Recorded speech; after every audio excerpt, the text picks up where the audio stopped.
అందరికీ నమస్కారం. నేను మీ కొరవి వినయ్ కుమార్. తెలంగాణ రాజముద్రలో నుంచి చార్మినార్ మరియు కాకతీయ కళాతోరణాన్ని తొలగించడాన్ని సమర్థిస్తారా లేదా అన్న ఒక చర్చ సాగుతుంది.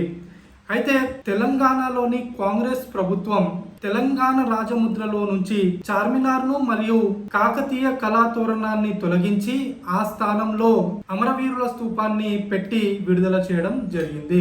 అయితే ఇంతకు ముందు తెలంగాణ గీతాన్ని ఆంధ్రాకు చెందినటువంటి ఎంఎం కీరవాణితో చేయించాలని తెలంగాణ ప్రభుత్వం నిర్ణయించింది.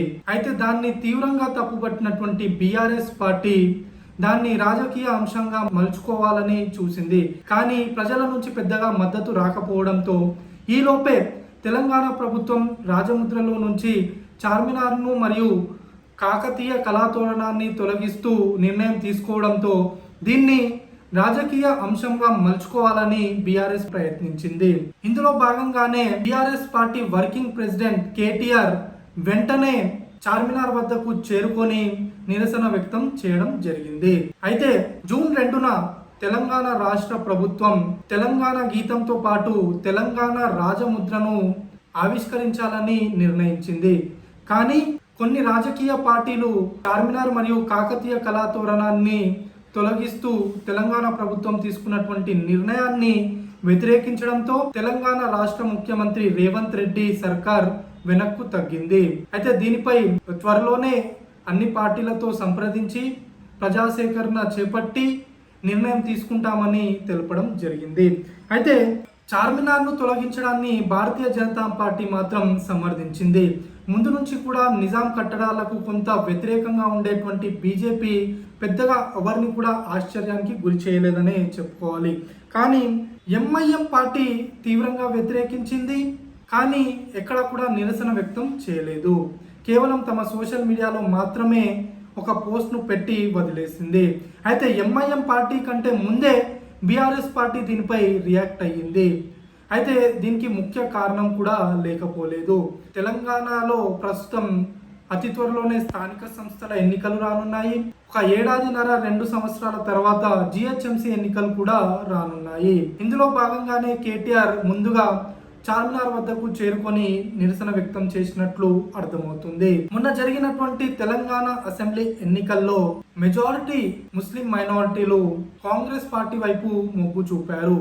అనంతరం తెలంగాణలో కాంగ్రెస్ ప్రభుత్వం ఏర్పడిన తర్వాత ఎంఐఎం పార్టీ బీఆర్ఎస్తో దోస్తీ కట్ చేసుకొని కాంగ్రెస్ పార్టీకి దగ్గరవుతూ వచ్చింది. ఈ క్రమంలో రాబోయేటువంటి జిహెచ్ఎంసీ ఎన్నికల్లో తిరిగి ముస్లిం ఓట్లను తమ వైపు తిప్పుకునేందుకు బీఆర్ఎస్ పార్టీ ఇప్పటి నుంచే వ్యూహరచన చేస్తుందని చెప్పుకోవాలి. రేపు జరగబోయేటువంటి జిహెచ్ఎంసీ ఎన్నికల్లో తెలంగాణ ప్రభుత్వం తెలంగాణ రాజముద్రలో నుంచి చార్మినార్ను తొలగించాలని నిర్ణయించినప్పుడు అందరికంటే ముందే తాము నిరసన వ్యక్తం చేశామని, ఒకవేళ తిరిగి కాంగ్రెస్ పార్టీ కనుక రాజముద్రలో చార్మినార్ను చేరిస్తే అది తమ క్రెడిటేనని చెప్పుకునే ప్రయత్నం బీఆర్ఎస్ పార్టీ చేయనుంది. అప్పుడు జిహెచ్ఎంసీ ఎన్నికల సమయంలో రాజముద్రలో నుంచి చార్మినార్ను తొలగిస్తున్నప్పుడు ఎంఐఎం పార్టీ ఏం చేసిందని ఎంఐఎం పార్టీని కార్నర్ చేసే అవకాశం బీఆర్ఎస్ పార్టీకి దొరుకుతుంది. అంతేకాకుండా బీఆర్ఎస్ పార్టీ కేవలం దీన్ని రాజకీయ అంశంగానే తీసుకువెళ్లాలని నిర్ణయించలేదు, న్యాయ పోరాటం కూడా చేస్తామని ప్రకటించింది. బీఆర్ఎస్ పార్టీకి చెందినటువంటి సీనియర్ నేత మాజీ పార్లమెంట్ సభ్యుడు బోయినపల్లి వినోద్ కుమార్ మాట్లాడుతూ తెలంగాణ రాజముద్రను కేంద్ర ప్రభుత్వం గెజిట్ ద్వారా ఆమోదించిందని, దీన్ని మార్చడం అంత సులువు కాదని, దీనిపై తాము న్యాయ పోరాటం చేస్తామని ఇప్పటికే ప్రకటించడం జరిగింది. అయితే బీఆర్ఎస్ పార్టీ మాత్రం చార్మినార్ను అలానే కాకతీయ కళాతోరణాన్ని తిరిగి తెలంగాణ రాజముద్రలో పెట్టాలని డిమాండ్ చేస్తుంది. అయితే తెలంగాణ ప్రజలు కాకతీయ కళాతోరణాన్ని అలానే చార్మినార్ను తెలంగాణ రాజముద్రలో నుంచి తొలగించడాన్ని సమర్థిస్తారా అంటే ససేమిరా సమర్థించరు.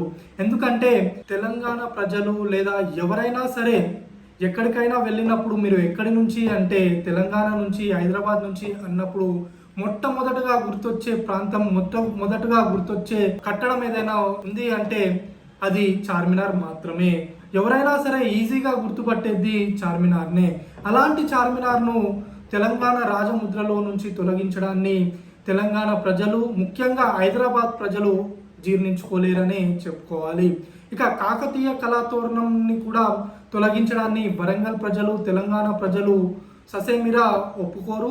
తిరిగి తెలంగాణ రాజముద్రలో చార్మినార్ను అలానే కాకతీయ కళాతోరణాన్ని పెట్టాలని తెలంగాణ ప్రజలు ఖచ్చితంగా కోరుకుంటారు. అలానే కాంగ్రెస్ పార్టీ కూడా దీన్ని రాజకీయ అంశంగా మలచకుండా తిరిగి చార్మినార్ను అలానే కాకతీయ కళాతోరణాన్ని ముందు ఉన్నట్టుగా పెట్టి, కావాలంటే దానికి అడిషనల్గా అమరవీరుల స్తూపాన్ని పెట్టి ఒక కొత్త రాజముద్రను పెట్టి అన్ని వర్గాల ప్రజలను, తెలంగాణ ప్రజలను సాటిస్ఫై చేయాలని కోరుకుంటూ సెలవు తీసుకుంటున్నాను. ధన్యవాదాలు.